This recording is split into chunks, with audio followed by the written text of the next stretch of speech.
सपेरों को इनाम इकराम के साथ रुखसत किया जाए। जो हुक्म मेरे बादशाह। बादशाह सलामत का इकबाल बुलंद हो। बल्कि बहुत ही बुलंद हो जी।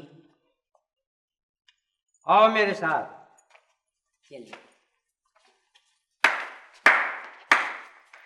दरबार बर्खास्त किया जाता है। बेगम, बेगम, मुझे पूरा पूरा यकीन है शाही सपेरा बिल्कुल ठीक कहता था। इस तिलस्मी सांप में बड़ी ताकत है।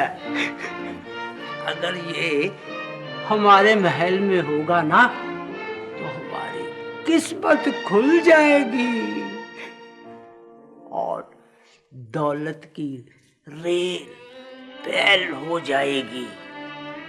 और हो सकता है एक दिन मैं बादशाह बन जाओ, बादशाह बन जाओ। लेकिन बादशाह सलामत ने तो सांप को चिड़ियाघर पहुंचाने का हुक्म दिया है। फगली है, मैं इस तिलस्मी सांप को यूं ही अपने महल में नहीं ले आया। मैं तुम्हारा मतलब नहीं समझी।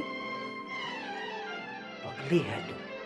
सुन, मैंने शाही सपेरे को अपने साथ मिला लिया है। वो इस तिलस्मी सांप की जगह एक मामूली सांप ला रहा है।